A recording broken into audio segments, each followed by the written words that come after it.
TV Câmara, a TV do povo de Natal.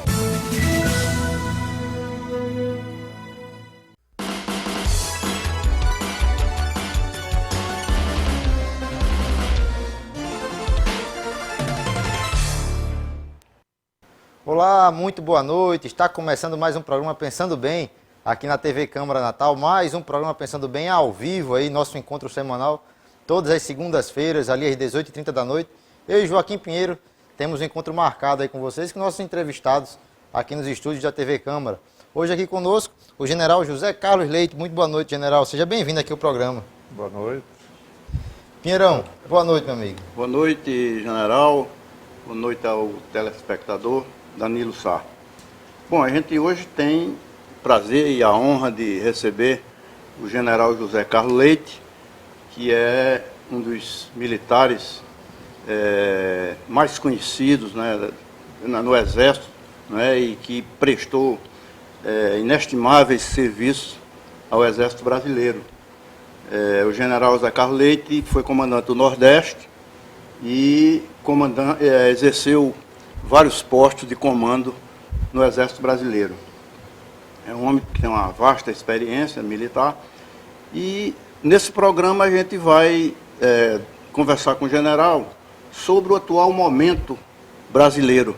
Como é que o senhor vê essas turbulências, o governo, o Brasil praticamente sem governo, sem comando, né, e ameaças, inclusive, do partido do governo, me parece que no dia 13 vai haver uma manifestação popular, e já estão ameaçando. Eu queria saber do general como é que o senhor vê tudo isso, general, como é que o senhor analisa o momento brasileiro. Olha, eu vejo com preocupação, porque tudo isso é feito em nome da democracia. Democracia que é um sistema de governo muito louvado, mas no Brasil é algo de fachada. Você pode dizer, como democracia de fachada? Eu digo, se os poderes constituídos, basta olhar para eles e ver se existe corrupção, se existe aparelhamento neles ou não. A democracia não permite que se faça uma verificação dessa. Você, numa democracia, você teria que ter uma oposição atuante, ativa. Você não tem uma coisa dessa. Numa democracia, você ter um presidente do Senado, um presidente da Câmara, denunciado pelo Procurador-Geral da República como criminosos, é demais para o conceito de que se quer de democracia, para a louvação de democracia. Então, isso e muito mais, essa turbulência que você se referiu a ela, é algo que tem que preocupar. É algo que, no que diz respeito à manutenção da lei e da ordem, é preocupante. É preciso que os seus atores tenham bastante consciência, bastante cautela e bastante responsabilidade no cumprimento de suas missões. Veja que há pouco tempo o ex-presidente, senhor Luiz Inácio, ele se julgou, parece que, não um cidadão comum, mas um cidadão acima da lei e da ordem. Isso não existe. A presidente, no dia seguinte, foi fazer uma visita de solidariedade a ele, depois de tanta besteira que ele disse, e a gente fica olhando. Democracia, poderes constituídos, presidência da República, que atitudes a gente vê para valorizar essa democracia? É isso, em poucas palavras, que eu respondo. As Forças Armadas estão preparadas para um confronto, por exemplo, general, se acontecer isso? Olha, confronto não é esperado. Você tem que olhar que, vou falar pelo Exército. O comandante do Exército, o general Vilas Boas, ele insiste em dizer, em proclamar, em repetir que o Exército tem que estar sempre ao lado da legalidade. E tem que ter consciência das suas missões, dentre as quais se encontra, em última instância, a garantia da lei e da ordem. Mas a segurança pública, que é um nível, primeiro, para essa garantia, não compete ao Exército, não compete às Forças Armadas. A Constituição define muito bem, no seu artigo 142, quais são as responsabilidades das Forças Armadas, e no artigo 144, quais são os entes responsáveis pela segurança pública. A segurança pública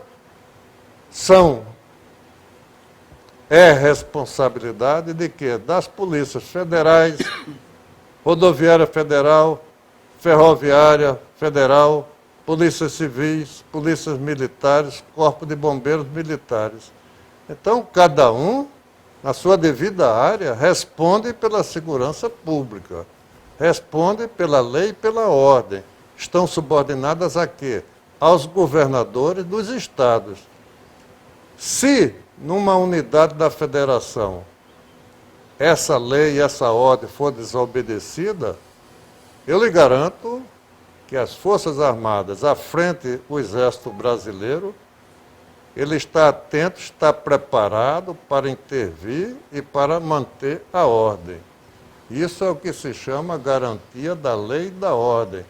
Não vamos pensar que o Exército está ausente, não. O Exército está ausente porque não se faz necessária a sua presença no cenário. Muita gente diz, os militares onde estão? Estão nos quartéis, estão na caserna, estão fazendo o que lhe compete fazer, instruindo, adestrando, de olho nas suas missões de defesa da soberania, de defesa do patrimônio, certo? De defesa da independência. Agora, esses outros atores é que devem responder por isso. Se você me perguntar, há um perigo eminente de conturbação? Essa manifestação prevista para o dia 13 desse mês está convocada há mais de 2 meses. Mas agora, os movimentos sociais, o Partido dos Trabalhadores e aqueles que são adeptos da sua política, eles prometem que na mesma hora, nos mesmos locais, eles vão se fazer presentes também. Para quê? Para perturbar a ordem, para o confronto anunciado. Agora, vamos nos lembrar que a Constituição assegura, no inciso 15 ou 16 do artigo 5º, que todos podem se reunir pacificamente, sem armas, em locais abertos ao público, sem pedir autorização e desde que não prejudique algum outro movimento convocado com anterioridade. Então, se há um movimento já, uma manifestação convocada há mais de 2 meses, com informação, que é o único requisito que a Constituição exige, informação à autoridade competente. Como é que o PT, como é que movimentos sociais vão querer e anunciam que vão fazer manifestação no mesmo local, no mesmo dia, na mesma hora? Então, é de se esperar que os governadores de Estado estejam prontos, estejam atentos para fazer cumprir essa perturbação da ordem anunciada de antemão. Mas o Exército estará sempre aquartelado, atento para os limites que possam ser ultrapassados de normalidade. Danilo. General, o senhor, com toda a sua experiência, né, essa história de vida dedicada às Forças Armadas, o senhor já tinha visto um momento de um país tão difícil como está agora, né, com tanta confusão, corrupção, crise econômica, ninguém concorda com ninguém, né, a imprensa aí se batendo todo dia.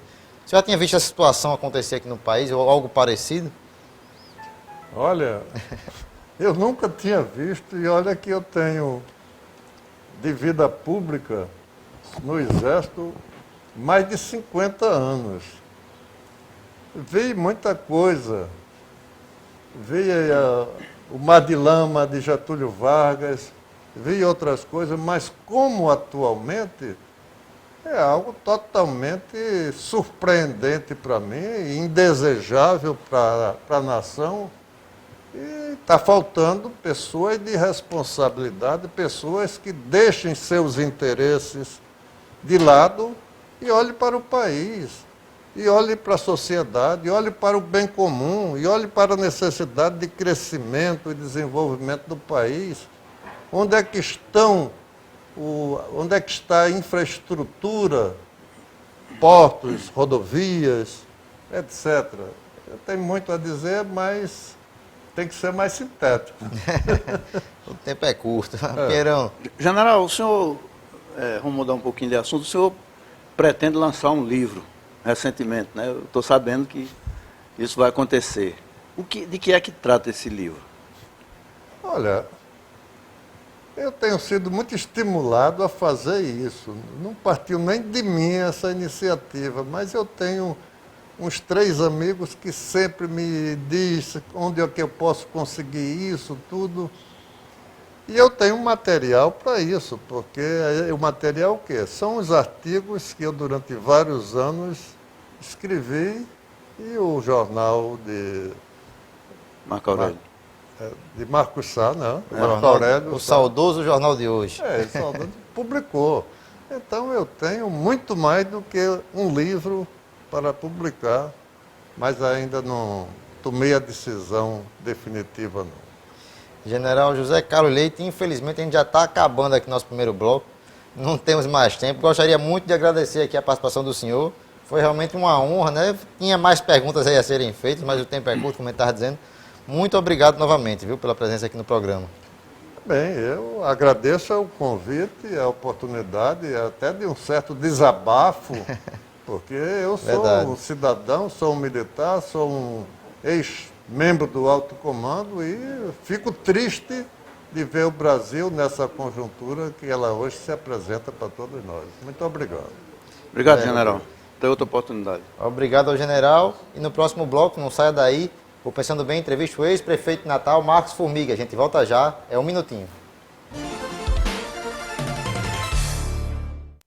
Ler me leva a outros lugares.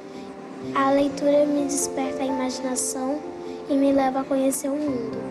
Não importa o tamanho da sua escola, o importante é que você tem professor onde você possa desenvolver o aprendizado. A minha escola é pequena, mas eu gosto muito, muito dela. Conte o que pode melhorar na sua escola. Participe e acompanhe a escola pública. Escola pública de qualidade. Aqui a gente aprende.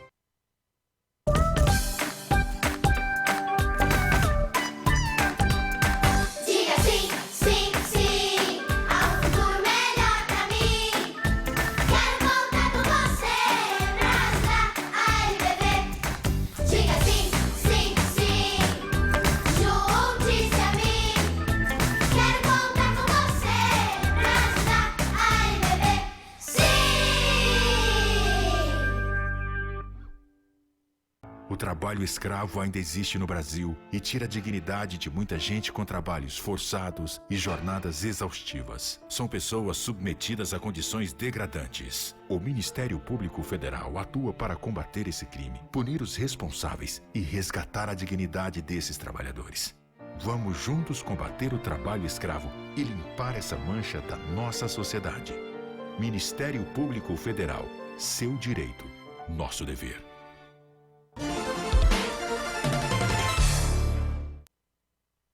Olá, muito boa noite. Está de volta aqui o programa Pensando Bem. Nesse segundo bloco, eu e Joaquim Pinheiro recebemos aqui o ex-prefeito de Natal, Marcos Formiga. Muito boa noite. Seja bem-vindo aqui ao Pensando Bem. Muito obrigado, Danilo. Pinheirão. Boa noite, Formiga. Boa É um noite, prazer tê-lo aqui. Prazer E, de vê-lo, inicialmente, muito obrigado. para a gente ganhar tempo, eu perguntaria logo a Formiga como é que ele está vendo, com a sua visão do Natal de hoje. Você que foi prefeito de Natal e fez uma grande administração, ainda hoje lembrado por várias pessoas. Pinheiro, o Natal de hoje é muito bem diferente de alguns anos atrás, quando eu era prefeito. Ela cresceu bastante, se verticalizou, ela ganhou novas responsabilidades, exigindo um modelo de organização bem mais amplo. Quer dizer, se você considerar, por exemplo, em relação à população, a população oficial é uma coisa, a população real que Natal tem é bem maior do que a oficial. Quer dizer, hoje deve ser semelhante. E se você agregar o entorno de Natal, a cidade, você vê que a Grande Natal representa significativamente dentro do Estado um peso na população, um peso na economia, um peso em todas as atividades econômicas e no emprego. Então, é bem importante a Natal de hoje em relação ao passado, por esse motivo de ter crescido bem além do que deveria crescer em termos de sustentabilidade, em termos de economia razoável, em termos de garantir emprego suficiente para todos. No seu tempo, os problemas eram os mesmos de hoje? Sim, numa escala mais reduzida, mas eram os mesmos problemas. Só que a gestão era diferente. O modelo de gestão era mais... Parece que você teve um planejamento, né, para a cidade. Sim, tivemos. Porque eu estava vindo de uma...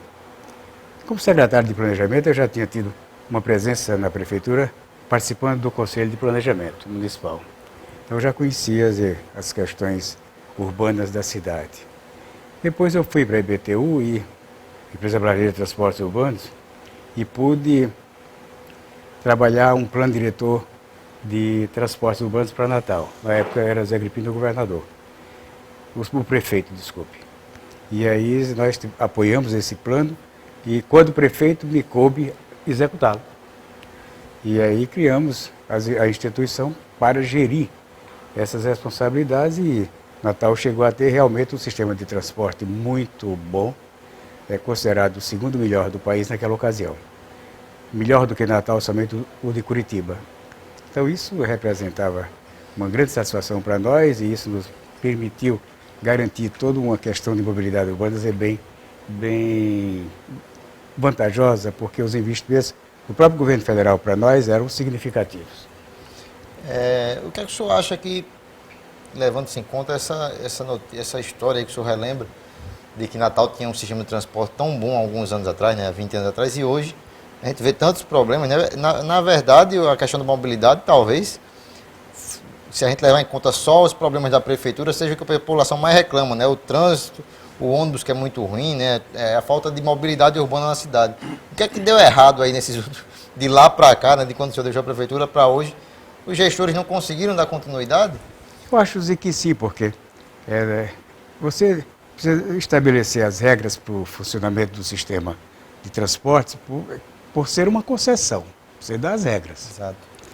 As empresas terão que cumprir. Se as regras são falhas, são precárias, o sistema vai ser precário. Então é inevitável que as falhas ocorram e o sistema começa a falhar. Se você tem as regras adequadas, tanto para as empresas, motoristas, cobradores e para os usuários, e o sistema físico de infraestrutura funciona razoavelmente, quer dizer, seja na sua sinalização, seja na sua verticalização, horizontal ou vertical, seja na questão das vias adequadas de circulação dos ônibus naqueles percursos. Então, as coisas funcionam corretamente, quer dizer, até você podendo estabelecer horários de chegada e saída, quer dizer, de um ponto a outro.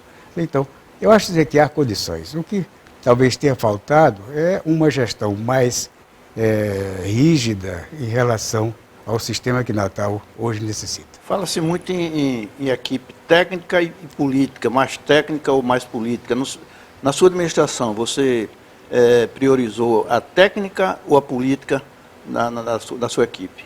A técnica, mas sem dissociar da política.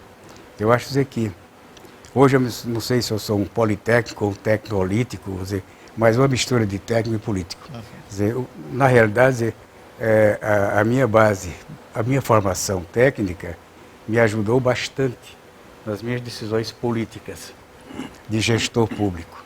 Isso me favoreceu, tanto na questão da articulação quanto na discussão de projetos de interesse específicos daquelas áreas. Então, eu acho que a própria convivência com esta casa, quando prefeito,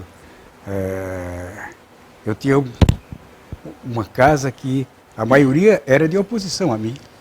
E eu tinha que conviver com ela.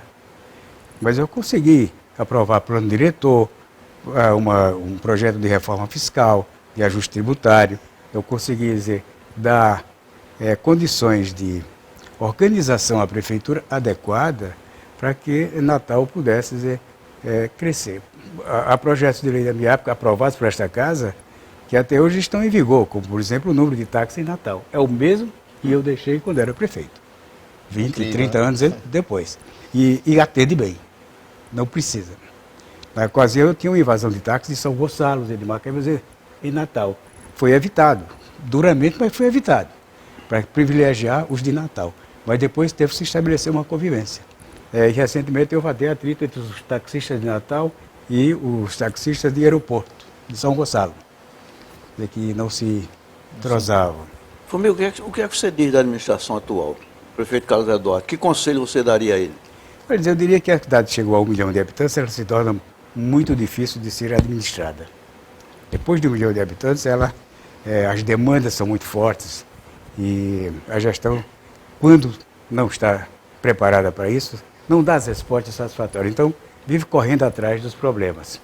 Quando você tem que correr, pelo menos, paralelo aos problemas. Então, essa demanda da sociedade, da população, é uma demanda crescente, porque, dada a existência dos serviços que Natal disponibiliza para seus habitantes e para os demais habitantes do Estado, ela sofre uma carga muito grande, exigindo responsabilidades que não são do prefeito, mas são dos prefeitos vizinhos, são até do governo do Estado, que tem que haver parceria, tem que haver... Existe uma dependência muito grande do governo federal, né? Também.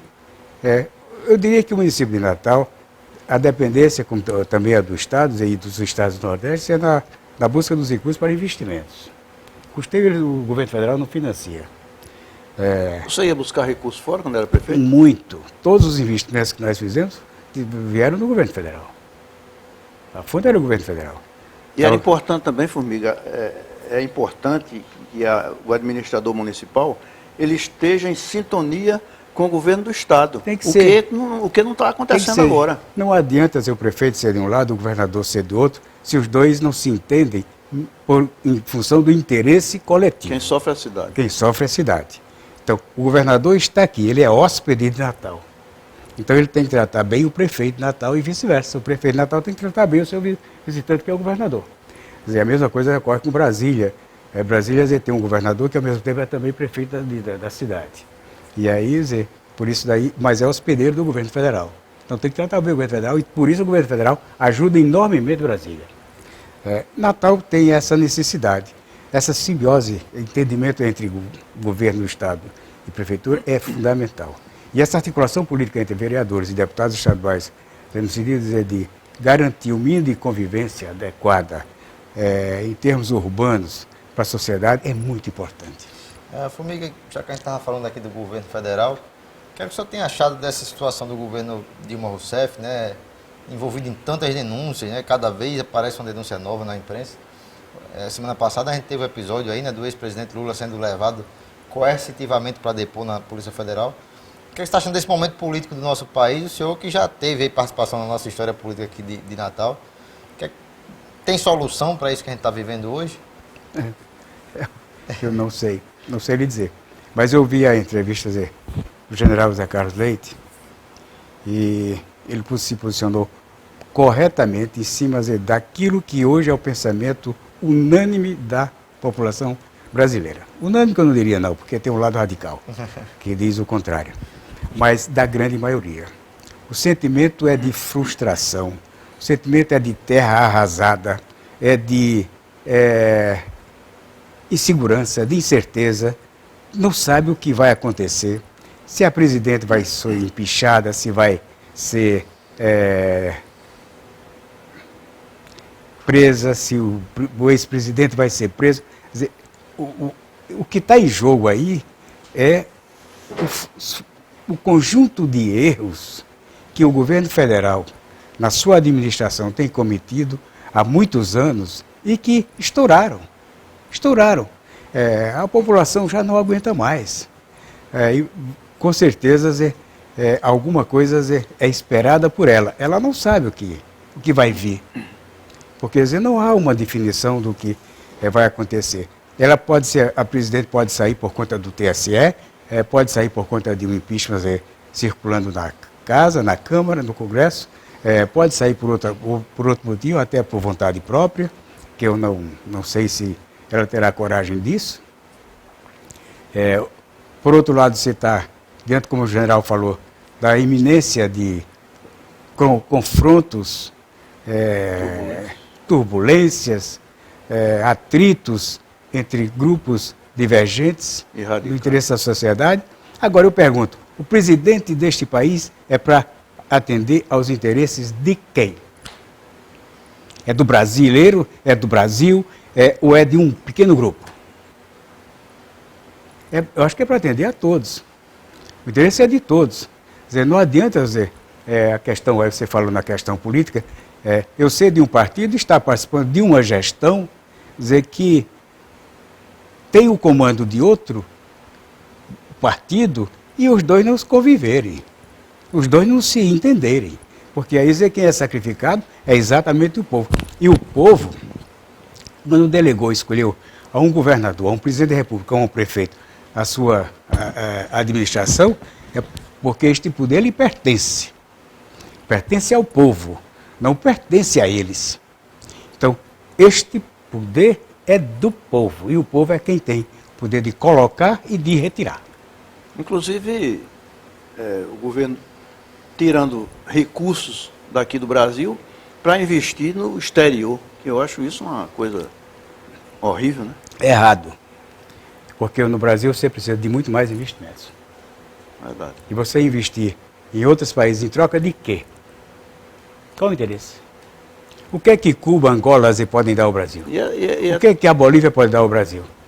A não ser a droga. E é tudo sigiloso, né? Verdade, contrato sigiloso. Sigiloso. Contrato sigiloso. O exemplo clássico desse aí é o Porto de Mariel, lá em Cuba, né? Que custou uma fortuna, enquanto que os portos do Brasil, quase todos, inclusive o nosso aqui do Rio Grande do Norte, são muito fracos, né? Danilo, meu primeiro emprego foi no Denox. Aos 16 anos de idade, em 1957, eu já ouvia falar no açude Oiticica, que era um projeto que havia sido iniciado, e parece nos anos 20 ou 30, quando o açude São Gonçalo, em Curemas, em Sousa, perto de Sousa, estava quase sendo finalizado nos anos 30. Pois bem, eu já ouvi falar no Oiticica, no açude Oiticica. E aquilo a gente perguntava, onde é que fica as Oiticica? Onde é que está os Oiticica? O açude Oiticica, não está no papel.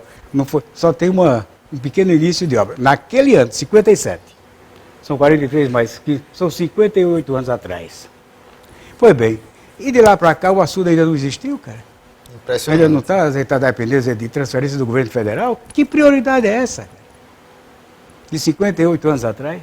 E a história do São Francisco também É a mesma Você está história. caminhando para isso. Né? Eu estava em Brasília, pertencia lá ao Ministério da Integração, quando esse projeto nasceu. Isso foi em 1990. A Luísa já defendia? Não, 92. Ainda o governo Itamar Franco era Alexandre, quem era o senador? Lá do Maranhão. Senador do Maranhão, que era o ministro. Ele já estava iniciando o projeto da transposição de São Francisco. E dá para cá, só tem 60% concluídos? Impressionante. Agora, Marcos Fumiga, o senhor também faz parte aí do quadro técnico, né, da Fiern, e está como coordenador aí do programa Mais RN, que é um programa que vai estabelecer aí diversas metas, aí está estabelecendo, né, diversas metas para o crescimento do Rio Grande do Norte, se não me engano, pelos próximos 20 anos, né, algo assim. Como é que está esse programa, como é que estão os estudos aí em torno do Mais RN? Olha, foi uma iniciativa que a Fiern adotou, através do seu presidente e do seu colegiado, de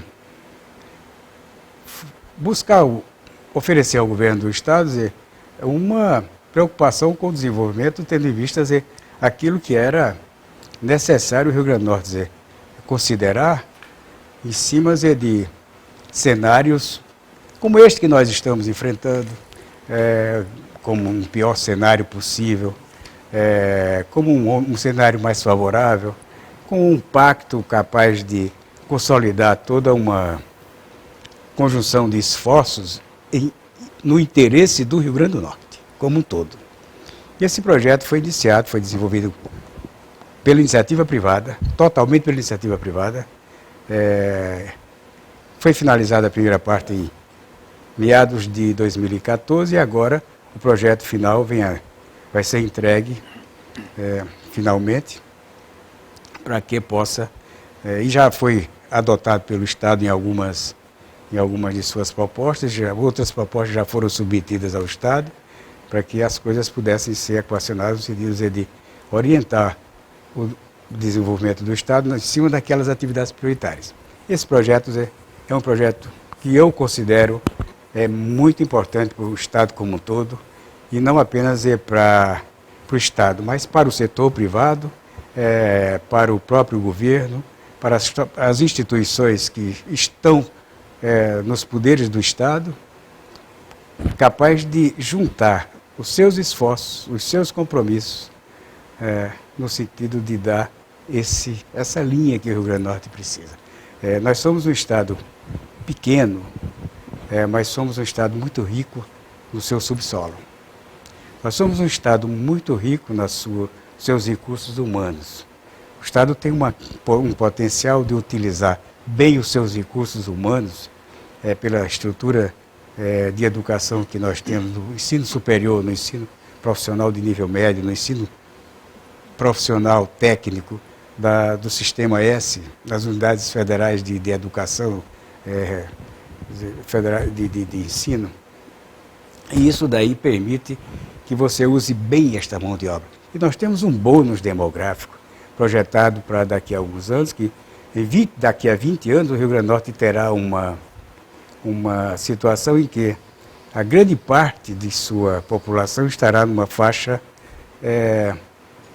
dentro da força de trabalho. Tem faltado o quê? Boa gestão dos governos? Eu acho que sim. Não se está até faltado emprego para essa gente que está chegando ao mercado.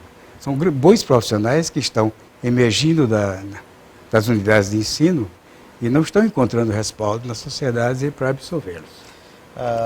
Marcos Fumiga, infelizmente, está acabando o nosso programa, não temos mais tempo. Gostaria de agradecer também novamente aqui por sua participação aqui no Pensando Bem. Muito obrigado. Olha, obrigado a vocês, Pia. Pelo prazer em revê-los. Obrigado. Depois da sua saída lá do jornal. Prazer em ver, Danilo, aqui. Quero parabenizar também o general José Carlos Leite pela sua belíssima entrevista, pela sua posição em defesa da democracia deste país. Obrigado. Pinheirão. Até segunda-feira. E obrigado a vocês aí de casa que nos acompanharam até o final. O Pensando Bem volta na próxima segunda-feira. Até lá.